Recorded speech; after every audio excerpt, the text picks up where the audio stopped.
Leadership isn't just changing, it's evolving in ways we're only just beginning to imagine. And women, we're not playing this game anymore. We're the ones reshaping the entire field, building models, movements, and businesses that serve more than just a few. On the She Leads podcast, you'll hear real conversations with women who've broken through all kinds of barriers: revenue, identity, borders, and expectations. There's no sugarcoating here, just the truth, told by those who are living it. I'm Adrienne Garland, entrepreneur, strategist, educator, and creator of live experiences, gathering women leaders together for over a decade. And this is the She Leads podcast. Welcome back to the She Leads podcast. I would like to kick off today's episode with a request. If you haven't done so already, before you listen into this episode, if you could take a pause and give the show a 5-star rating and review. And the reason that I'm asking for that is because I believe that it's so important to share the journeys, wisdom, and lessons of the women entrepreneurs and leaders that we feature here on the She Leads podcast. And the best way to do that is to rate, review, and share the show with anyone who's interested in seeing more women leaders in this world. Thank you so much for helping to share our incredible show with more people. Okay, so I'm very, very excited that my next guest is Dr. Cindy Trice. She's a veterinarian, a speaker, and a serial entrepreneur. She's also a cancer survivor and patient advocate for Survivor, a nonprofit cervical cancer support group and global community. In addition to everything that I've just mentioned, Cindy's also the founder and chief innovation officer at Kickit Pajamas, a company that's leading the way in providing stylish, comfortable, and functional recovery wear for women during all stages of their healing journey. Cindy splits her time between Atlanta, Georgia, and Bradenton, Florida, with her amazing husband and 2 long and low dogs. And when I saw long and low dogs, I was like, what is that? And so I had to look it up, and it's the corgis and the dachshunds and all the little to the ground dogs. So I can't wait to hopefully see some pictures of those adorable dogs. And in her spare time, Cindy loves to cook, scheme travel plans, which I love, and write rap lyrics for hamsters. So I'm not going to put you on the spot right now, but maybe in the episode, I'm going to ask you to potentially share a rap episode. I mean, a little rap with us. Okay. That would be so amazing. So welcome to the She Leads podcast, Cindy. We have so much to talk about. We do. Thank you for having me. I am so And I will say about the long and low dogs, I have a body type. Okay. Long body, short legs. That's my body type. I am breed agnostic. They can be a corgi, a dachshund, a mixed breed. Doesn't matter. I just think those dogs are funny. You just like them long and low. I like them long and low. That is so great. You know, just before we even kick off, I was on a trip with the university that I teach at, and we were in Sao Paulo, Brazil, all places. And they closed the streets down on Sundays to have, just people get out and walk and bike and all of this stuff. And I was walking along with a friend of mine, and we came across a meetup of dachshund owners, and they had dressed up the dogs. There were hundreds of them. They had dressed up the dogs in all of these different outfits, and it was the wildest thing that I've ever seen in my life. There were Yeah. some corgis there, but it was mainly dachshunds. Yeah. Yeah, there's a population of us that are a little nuts. It was very, very cool. So, okay, we like I said, have so much to talk about. And gosh, Cindy, I was reading a couple of different things about you just to get to know you a little bit more. And I was just sort of overwhelmed with a lot of the twists and turns that have happened to you in your life, and how you've taken many of those challenges and turned them into opportunities and to helping other people. I would love for you to almost start way back, when you were 18. And I know that you were in a horrific car accident. So could you just talk a tiny bit about that to sort of set the stage for everything that we're going to be talking about? Yeah, definitely. So I would say that was my first experience in a deep experience into the healthcare system. I was a little bit accident prone prior, so I'd had stitches and all the things that, kids get. So, I had interacted with emergency rooms before, but this was a big event in my life and life-changing event. Honestly, I crashed my car. It was a serious accident. I broke my back and I was paralyzed from the waist down. And it was probably about a year before I got full recovery back. So, Which is there a was a whole miracle. journey. It was a miracle. And there was a time when they weren't sure. Ooh, But the time that they weren't sure, I was on so many pain meds and all. I don't actually remember that part of it. I don't remember being anxious about that, but I can only imagine what my parents oh. must have felt. But thankfully, by the time I was, really deep into physical therapy and all that, I knew that I would make a full recovery. So that was good. But it did, it was certainly a lesson in it started a theme in my life, which is Mm, dignity in healthcare and how undignified healthcare can feel. yeah. And that was my first introduction to it. And it gave me also a lot of perspective on, what other people go through, people who go through that temporarily or in a permanent state, and what that feels like, and what it feels like to be stared at, Yeah. as a self-conscious teenager, Oh my right? goodness. Yeah. So I learned about a lot of that type of interaction and what that means and what that feels like, and probably expanded my empathy in so many ways that I wouldn't have experienced if I hadn't have gone through that. It's so interesting that you talk about the dignity part of it too, because when you're in the hospital and you're trying to heal, you never really think that there's a layer of almost like embarrassment or shame because there's people around you that are trying to help you and they legitimately want to help you. But the the clothes that you have to wear in order to, give people access to your body, it's a very strange psychological position to be in, I think, right? Especially as women who we just are societally programmed to feel shame about everything about ourselves, right? Yeah, yeah. So this is like another layer where it's like, get rid of the shame, in 1 second, because we're going to be looking and prodding and taking blood and doing all of the things.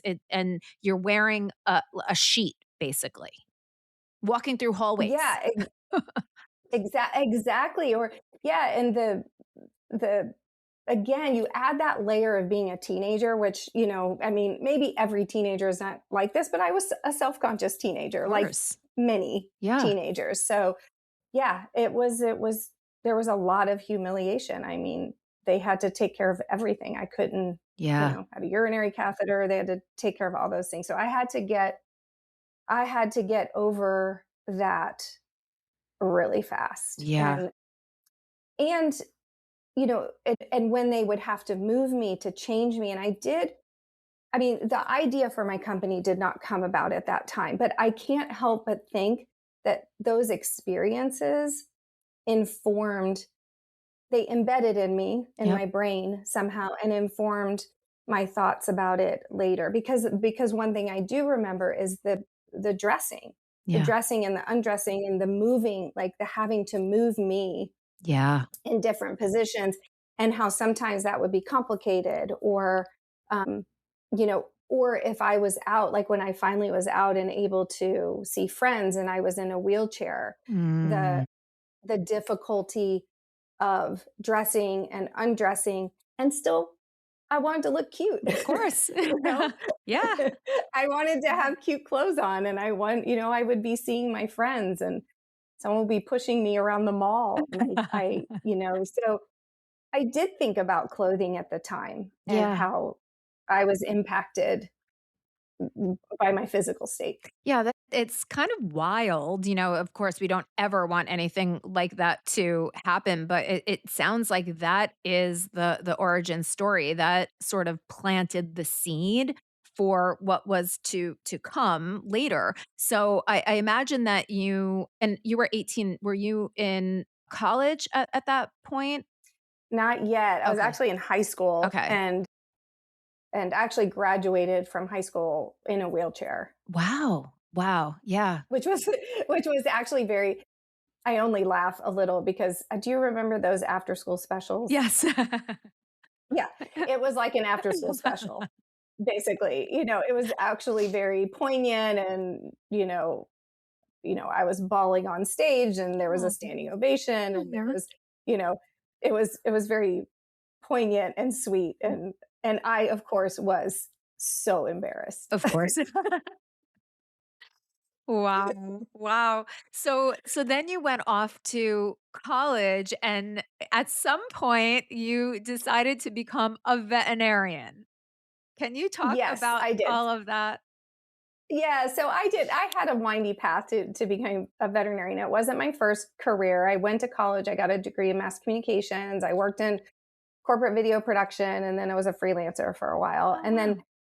a friend of mine, I was having what I call my mid-20s crisis. I was like, I don't really know what I'm doing with this. I just couldn't figure out, who I wanted to be when I grew up. Sure. And so she asked me, this was the most sage advice. She said, well, what if you could do anything you want to do? What would you do? Don't think about whether it's possible or not possible. And I said, I would study the relationship between animals and people. Mm. And to be perfectly honest, I'm not exactly sure what I meant by that at that moment. But I had always, I mean, animals were always in our life. We were a pet family. And when I was little, I had wanted to be Diane Fossey and go study mountain gorillas. And, I always had this sort of Mm. like little animal theme in um, kind of in my fantasy land of what life would look like. But I never occurred to me to be a vet. Hmm. So she gave me this piece of advice, and I was living in San Francisco at the time. And I was like, well, that sounds smart. So I went. Oh, she said, get a job working with animals. This was the advice. Get a job working with animals. It doesn't matter what it is, just do it. Huh. Like she is basically just saying, just take a step. Yeah. And she was so smart about that. So I ended up getting a volunteer job at the Marine Mammal Center. Wow. And and then there was a pet hospital that was close enough to my apartment that I could bike. So I was like, and they had a job as a receptionist. Oh, And so I applied for that job. wow. And when I applied for the job, the guy looked at my resume and there's all this production stuff. And he was like, why do you want to work at my pet clinic? Yeah. And I said, because I want to be a vet. Huh. And I basically lied to get the job. Right. But then, but then it was actually working at his clinic that I realized, oh, I actually really love what he does. And it's just so fascinating to me. So then I had to go back and take all the science classes Yeah. that I had very successfully avoided Of in my course. undergraduate years. Yeah. Yeah, I dodged that one, dodged that one. and but it was really good. It was like the right time. I feel like sometimes things happen in life at the right time, Mhm. even if you don't, recognize that at first. So I took all those science classes while I worked and it took me 3.5 years to get all my Oh prereqs. my And then I goodness. ended up going to vet school. So I graduated vet school at 34 Wow. and and am so glad I picked that career. Yeah. Love being a veterinarian. I love such a privilege and I'm such an animal person. So I get to be around them quite a lot. This is amazing. And I know how challenging it is to become a veterinarian. There's a lot of work, there's a lot of, hands-on experience. I think it's very difficult to get into veterinary school. I hear that it's more difficult to get in than it is to become a doctor. So that is quite an accomplishment. Congratulations. And I'm sure all Thank of you. the pets that you take care of are really happy that you're a veterinarian as well. So gosh, I mean, I love this for a lot of reasons because, when we are 20, 18, even 25, 26, to make decisions about who you're going to be for the rest of your life when we don't have the experience to make those decisions is so premature. And I think that, undergraduate students today, there's so much pressure on them to, pick something and be that for the rest of your life. And I just don't know how that's possible when this world is just changing around us at, like, talk about rapid pace. Like, it's not even rapid pace. There needs to be another word for it because it's changing every single day. And how do you set yourself up for the future? Is It's just like an impossible thought experiment even. It is, and I agree, and the one thing I've always felt, to be true is that I wanna always have the opportunity to reinvent myself, Yes. always, Yes. until I'm done, Yes. and this whole sort of cultural notion that you gotta pick, stick with it, Mm. and then, you know, a and there's a balance to that, right? Because there is some stick to itness that then if you give something enough of a shot, like, you can develop a love for it, or you can develop a skill that then increases your confidence. So, I'm not saying, like, change your mind on a whim Right. at every second, but I do believe in the ability to reinvent yourself, and I do believe in the fact that when you are trained in different ways, like, I'm amazed at my training as a veterinarian, my medical training as a veterinarian, how much that has served me as an entrepreneur. Mm. Because you learn to be a problem solver. Yes. And like veterinarians, you've got to kind of MacGyver things Yes. sometimes. Like, you don't necessarily have all the tools at your disposal. And and just the way you're trained to think through a problem and to make decisions is actually very applicable to other things. Mm. And the other thing I realized, and I'm grateful that I had another career, is that the skills that I learned in my career working in production, some of those passed along to support me in my veterinary career and how I dealt with things, and then of course on as an entrepreneur. Mm. And I think that, with this, what you're talking about with the young people, and this world that is changing so much more rapidly than when I was at that phase of life, Mhm. I think that's the key though, Yeah. is adaptability, flexibility, and learning how to understanding that the skills that you learn can be applied in lots of different ways. And it's almost like we've got to go back to being Renaissance people. Totally. We kind of got into this phase where you're like, okay, you're good at math and science and you're good at, writing and creative. No, No. no. People can be good at both, Yes. or they can develop skills. And so I think if as we come back, and I think the world is going to demand it of us, is that we come back to being more Renaissance people, and we do know a lot of different things, and then we understand how to apply it to Mm. different scenarios. That's the skill set that's going to move you forward, not a hyper focused, narrow and deep. Yeah. I think it's going to be wider. Well, I love this future casting prediction because I do consider myself to be a Renaissance woman. I am so interested in so many different things, and that I think a lot of women also have that skill set where we understand many many different things, and we understand how those things go together, and we're very nimble and adaptable because we have to be in this world. So I really love that I agree with you 100%. And I love what you're saying because if that type of skill set, this adaptability, can be rewarded, I think that women will finally get our due, right? Because we, I think, have been penalized for not being these deep, deep, deep subject experts in one area. It's a very male oriented type of approach where, it's like the hunting and the hunting, right? You go out, you focus, focus, focus intently. You don't think about anything else. Women are thinking about 25 things at one time and predicting what's going to happen when, that person says that and this person does that. We see it all unfold before it actually does. So I love that. And I think it's so important to get that message out there for women that no matter how old you are, that there is always the opportunity to learn, to change, to choose something that is more in alignment with who you are at this stage in your life, whatever that stage is. So, oh, I just love that so much.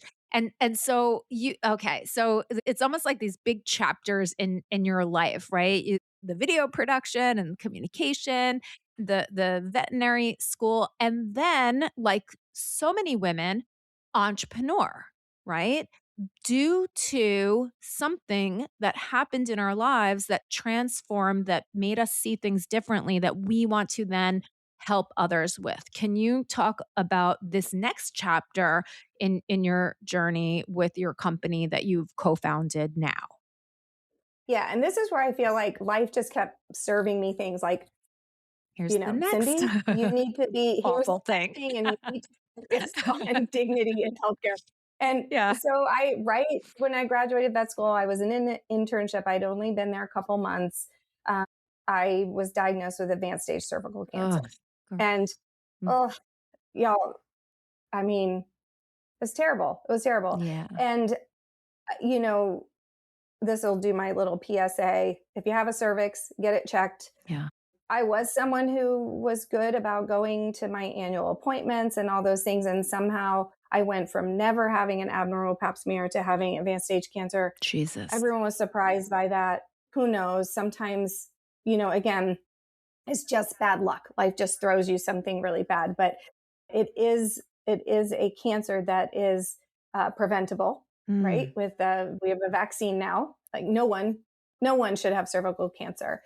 And in fact, the World Health Organization has a goal to eliminate cervical cancer by 2030, which is right around the corner. wow. Whether they're going to meet that goal or not, I don't know. But there are some countries who, because of vaccination and because of screening and early detection, mm, are claiming to have eliminated cervical cancer. So, anyway, Wow. that's my little PSA Yeah. And can about I just stop cervical you on cancer. that? Because I don't know that I knew that there was a vaccine for cervical cancer. And is that something that you could get at, like, is the vaccine something that you can get at any time?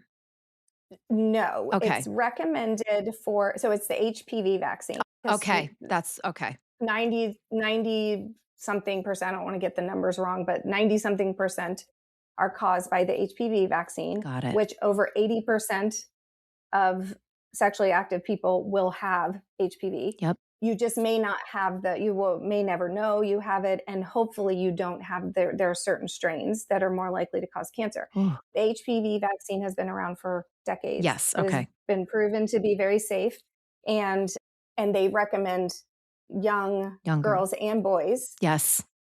get started with the vaccine. Got it. There are catch-up vaccines for older people, but it's most effective when you get it young. Got it. Thank you so much for explaining that because I was like a cervical cancer vaccine. I don't know that I've heard of it, but I definitely have heard of the HPV vaccine. And I know for sure that my boys got it when they were teenagers. So we're Oh, doing our that's so good to we're doing hear. our part. That is so good to hear. So yeah, so then I got this diagnosis, right? Ooh, And I end up in the hospital. They treated me. They did my chemotherapy treatments in the hospital, and which is a little unusual now. I'm not sure if it was my particular cancer type or it was the time. This was 2004. But anyway, I would be hospitalized for 5 to 7 days at a time, and then I'd go out and back in. oh A lot of people goodness. get their chemo treatment at infusion centers now, so it's like a day thing. You go for the Yeah. day. So the point is, I spent a ton of time in the hospital, Whoa. and I wore that wretched Yep. little gown. Yep. And I'll tell you here. Let me tell you this like story about how weird, weird experience this is. So I had the diagnosis. I did have symptoms, but I was not in pain, and I did not feel sick. Oh So I didn't gosh. feel like a sick person. Yeah. And so basically, they're like, okay, and the tumor was too far spread for surgery to be effective. So I get checked into the hospital, and it's literally like getting checked into like some weird hotel. You just walk in, I've got my little bag, and they show me to my room, and there's the little gown folded on the bed. And then they're like, okay, get dressed. And you get in the little gown, and then I just sit in the bed. And it's not like some dramatic hospital entry when you land yourself there through the ER. Right. It's literally like you're checking into some A horrible hotel that hotel you don't want to go to. Yeah. that you don't want to check into. And then I'm just sitting there in this gown, and then you just like, I don't know, you just kind of have to wait for stuff to happen, and then people come in and they do what they got to do. But it just was so bizarre. Yeah. And I was really, but the minute I put that gown on, I didn't feel like myself anymore. I suddenly realized like I'm just a patient, Right. and I didn't feel like me. And, Mm. and you've got your bracelet on, and all of, there's these protocols are there for safety and for a good reason, but they come in and they scan you, and they say, you know, they don't like a lot of them, they're just busy. And they Yeah. say, what's your birthday? Yeah. So you have to like say your birthday over and over. Yes. And that's how they like, and then they look and they confirm that Yeah. it's you. And then they go about their business. But it strips you Yes. of dignity and humanity Mm. so fast. Yeah. So Hmm. what ended up happening was a friend of mine gave me this really cute pair of PJs and to wear. She brought them to the hospital. Yeah. And I put them on, and I am telling you, I can't, it was game changing. I felt like a person again. Yeah. I felt more comfortable. I felt more comfortable having visitors. My Yeah. cute boyfriend would come visit. He's now my cute husband, but at the time he was my cute boyfriend. And then, they want you to move, Yeah. right? You don't want to be sitting in bed. And so I would take laps around the nurse's station. I had my little IV pole I had to push, and I felt I felt more willing to do it because I just didn't Yeah. feel like the back was, flapping open, and I just felt dressed Yeah. and more comfortable. And that was when I realized, oh, there's got to be something better here. But the problem was they didn't have the right functionality for the nursing staff. And so I saw the nurses, like I saw the friction with them, like kind of struggling, if I needed to change my top and they had to unhook my line and all these things. And I started realizing why the functionality on the hospital gown is the way it is. Yeah. And so that was when I was like, well, why don't they just make cute ones that have the right functionality and And are they actually don't. comfortable? And they don't. And they don't. Hey everyone. So, for years, I've been working with Dr. Kent and sending people in my network his way. He does so much impact work. What do I mean by that? Well, he helps people create books and podcasts and things like that. He even helps with this podcast behind the scenes. Dr. Kent is my thought partner. Anyone listening knows that we all need to do what we can to get our thoughts, opinions, and voices out into the world, and how important it is for women to invest in other women and for women to hire other women. I am all about that, and you all know that. But in this case, I think Dr. Kent is an exception. He's doing something really different via this new program that he's launched called the Genius Discovery Program. So he wants to work with people like me and like you who are impact driven. Dr. Kent has an intensive program that goes for a month. He also has a 3-month program where he figures out where you're headed with your brand, your business, your speaking, and your signature story as a thought leader. I've known Dr. Kent for a long time. So believe me when I say that he has a ton of experience working with people that are looking to make an impact but might not know exactly how to approach that.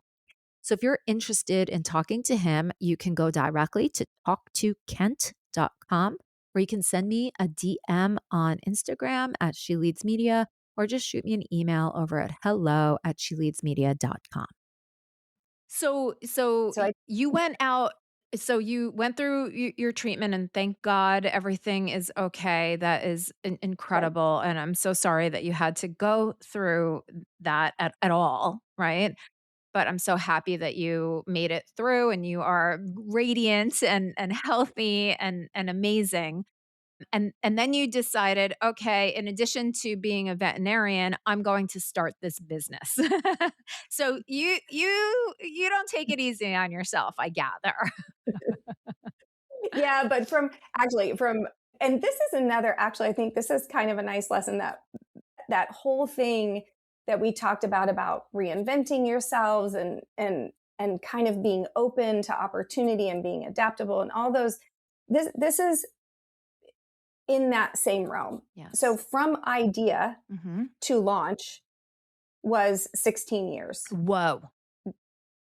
But there was a lot that happened in between. And so and this was all just circumstance, but sometimes an idea, it may be that an idea needs to bake, Yes. or it may just be like those are the circumstances and it's going to happen when it can happen. Mhm.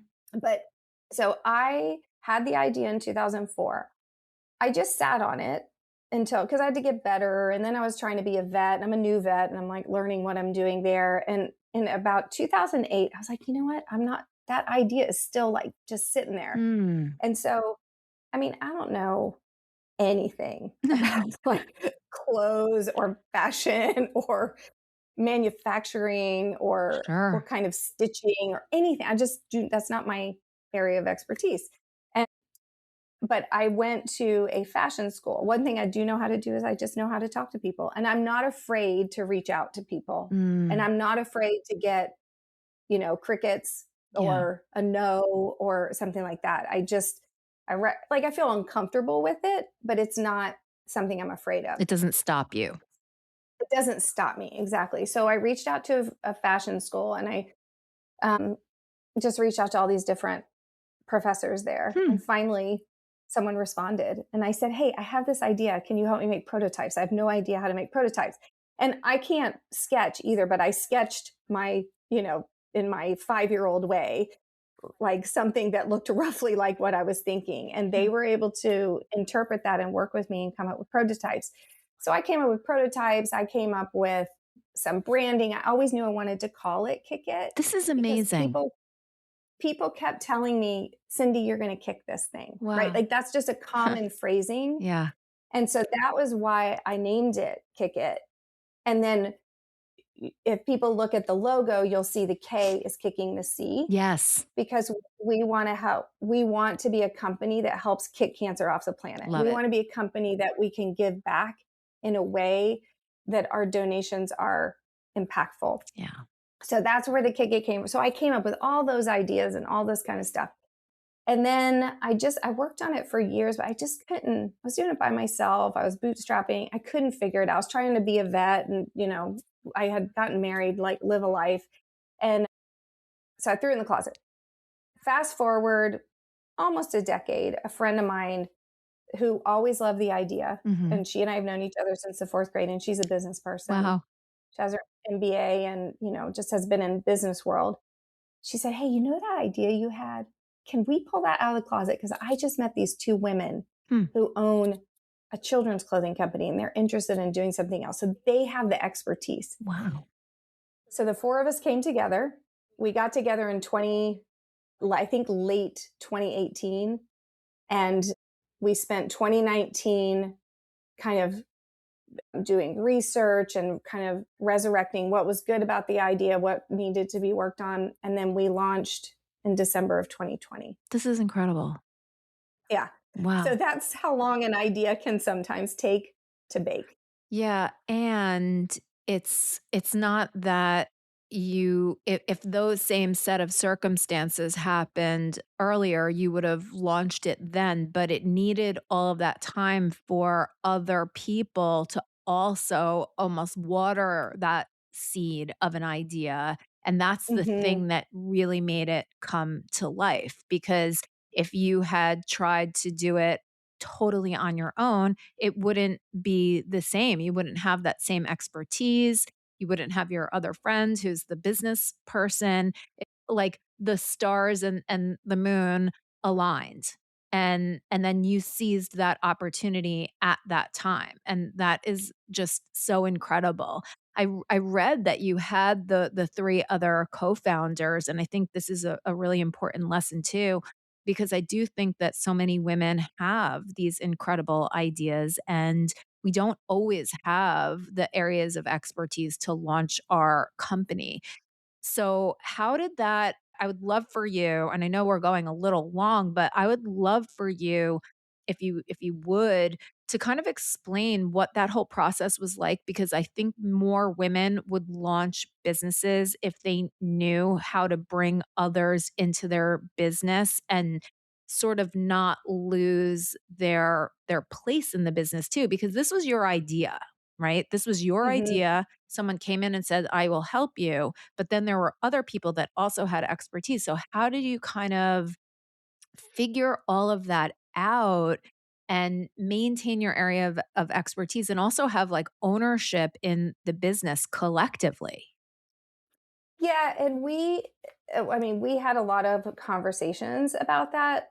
Like, what are we all bringing to the table? Yep. And where, and we really kind of broke it down. Like, what are the pieces of the business that need to happen in Mhm. order to launch and Yep. to make this a product that people, we're e-commerce. Yep. We do have a B2B side that we're developing, but right now we're e-commerce. And so, like, what are all the pieces of the puzzle that need to happen from branding and marketing to product design to Yeah. product manufacturing, um, to all the pieces of e-commerce that need to happen, and then the operations behind the scenes. Yeah. And we laid all of that out, and we said, okay, this is Cindy's, you know, wheelhouse. And now keep in mind, I was a simultaneous, I wasn't a serial entrepreneur, I was a simultaneous entrepreneur, which I honestly don't recommend. Um, I I had my own veterinary software company Oh, that I had to, right. So at the same time that this was happening, I had my veterinary software company. my So gosh. I was a relief vet. I know, it's insane. I was a relief vet, meaning I would go fill in at different clinics. Oh, And I wow. did this in multiple states. So this was how I spent my career as a veterinarian. I was basically a fill-in vet, which was perfect for someone who is a commitment phobe and and someone who likes variety. Yeah. So, and what I did was I developed basically a marketplace connecting relief vets and practices to each other nationwide. Beautiful. So while I was doing that, and that I was bootstrapped and solo founded. I Mhm. did have a team. Nobody makes a company all by themselves. People will help you, whether they're your employees, your co-founders, or just people who are helping you, Yeah. or people you're paying. Nobody does this by themselves. So with it's called Relief Rover. With Relief Rover, I was definitely not by myself, but I was learning a ton of business skills and entrepreneur skills that I didn't have, that Oh. were helping me with Kickit, because Kickit was going on at the same time. Wow. And I ended up selling that software company to another software company called Hound. And then I worked for Hound for 2 years because that was kind of part of the deal. Amazing. So all this is going on while we're trying to build Kickit. Yeah. But but the point is, it was a lot, but that's not the point. The point is I was learning all these skills Yeah. that could be applied. But to go back to your original question, so we basically broke it down and we said, what do you bring to the table? What do you bring to the table? You, and you. Or there were four of us. And it just so happens we have some overlap, but mostly we actually just have complementary skills. And I think that was a Mm. little bit of luck, Yeah. you know, and and we were very fairsy squaresy about it. Like, we basically, it was my idea, Mhm. but we are all 25% owner. I love that. There's nobody, we just were very, mm, I don't know, democratic about it. Like, it Yeah. was that I didn't fight for larger ownership. I didn't come to the table with, this is my idea. And honestly, that was recommended to me Mm. by many people. And I was like, that isn't, I do feel like we all contribute equally to the building of this company and the growing of this company. And the other thing that's nice about having co-founders, when I compare this to Relief Rover, is everyone's, life is your life is up and down with your energy and your availability and all those things. So we have each other to support. So it's not that at every moment of every day we're all giving 25% effort. That isn't true. Yeah.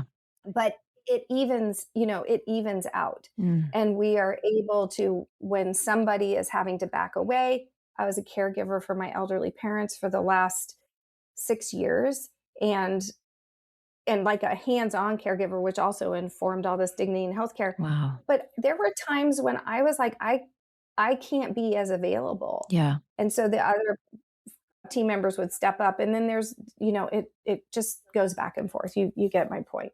I love that. It seems like there's a really open a a dedication to open communication that started from the beginning and seems like it's infused in your company right now. And all of these things that you're talking about are such incredible lessons. And the fact that you have, you've had these different careers, you started this other business, you sold it, not many women even are in that position to have started a company and sell it and then start another one and then have a group of incredible people by your side helping you to grow this next thing into, something else that's beautiful, that is so helpful to so many people. You're a unicorn. You really are.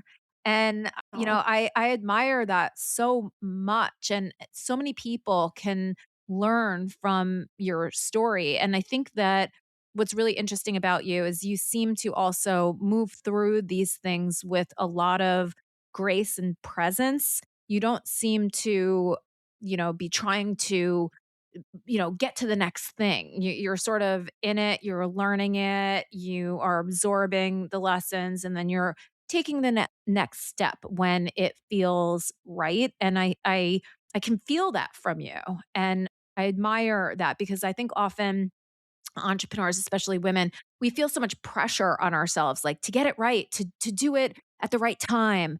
And the I guess the feeling that I'm picking up from you is like in time, like in its own mhm. time, things will happen. The next step will almost reveal itself. Like just trust that what you're doing is all building toward something, and to be graceful with that. And life happens. This is reality. Our, parents get sick. We have to our lives change. We have to move in and out of things. And if we can do that without feeling putting so much pressure on ourselves, there's enough pressure in the world. Like relieve some of that pressure. It sounds like you've made everything work really, really well, and I'm sure it hasn't been easy, but it seems like you've made everything work really beautifully. Yeah, thank you. And I definitely, what you just said, it hasn't been easy. There's definitely, I mean, it is a roller coaster ride, and both with, Relief Rover and with Kickit. And there have been times where it's just you're tearing your hair out. You're like, what am I doing? And you lose confidence, but then you get it back. And I think that I have been very blessed with a incredible network. And some of that was just kind of the luck of, who I grew up with. Like, my co-founder is my best friend since the fourth grade. It's amazing. But some of it too was my willingness to build a network and my willingness to talk to people and get out there. And because you never do this by yourself. And if you as an entrepreneur feel like you are alone and struggling by yourself, you shouldn't be, because no one can do this by themselves. So build a network, reach out. Don't be afraid to reach out to people. Actually, people for the most part love when you ask them for Yes. help or advice. They really do. Yeah. Most of them are so willing. I mean, obviously there's if you're asking them to do something for free forever and ever, like that's a different story. But so many people are willing to give you advice, to listen to your idea, to listen to what you want to do. Mm, You're never doing it alone. And there's no way I could have done any of this without a ton of support. mm. And So good. I've given things up too. Like I'm a hustler. Like I'm willing to be like, yeah, I'm got to work ER shifts this weekend because, I've got this company, and, I need to support my life and Sure. those kinds of things. So there was a lot of hustle involved, and there's still hustle involved. But so I just don't want to sugarcoat it, No. but it's but I believe in the journey too. I think that's another kind of point I wanted to make. I believe in that the journey has to be not always fun, Yeah. because it's not always fun, but sometimes it's really fun. It has to be interesting, and I have to feel like I'm growing and learning and keeping my mind open. And I really don't know the end game. I Yeah. mean, everyone's like in business, they're like, "Oh, you got to know exactly what you want to do at the end." We have some idea, but that's just like a fuzzy destination. We're just, we're staying as present and open as we can and listening to customers and listening Mm. to what people have to say and adapting and adjusting to that in the present versus there's our end game. And you can end up having blinders on if you do that too strictly. Yeah, and you can end up making decisions that might get you toward that end game, but that sacrifice the customer in the meantime, Hmm. and that is not what your Hmm. business is about. Again, I think that there are so many lessons in your journey. I hope that everybody listening in has taken away something. I know I have.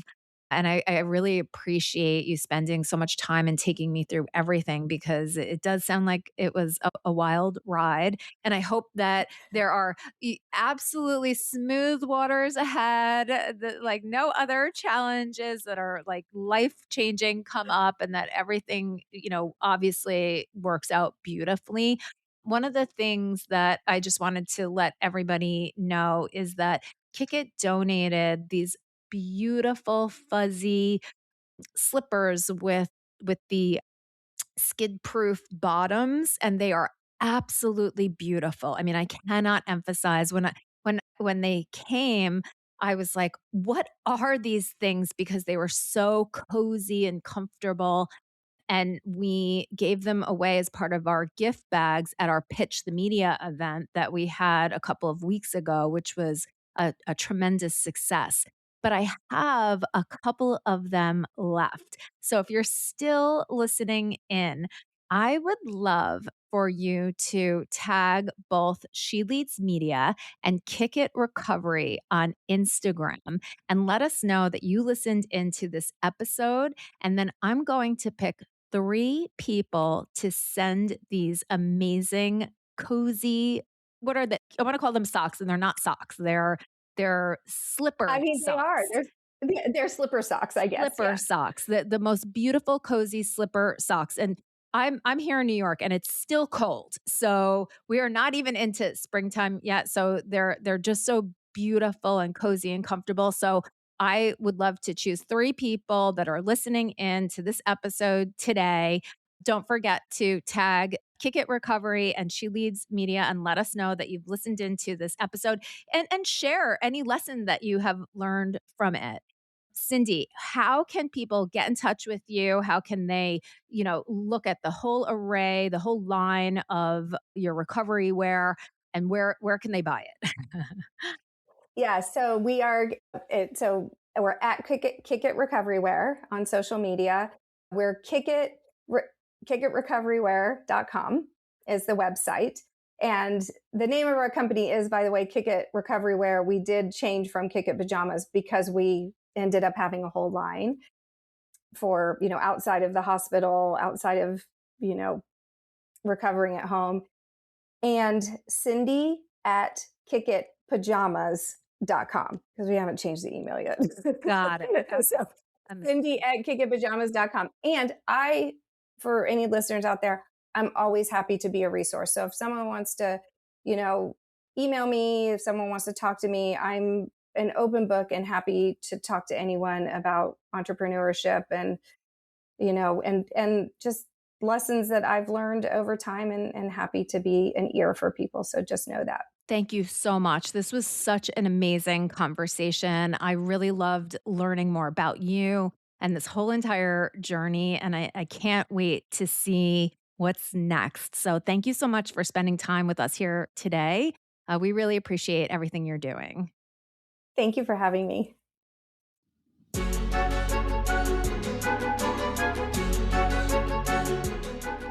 If this conversation moved you, inspired you, or made you think differently, please take a moment to leave a 5-star rating and review.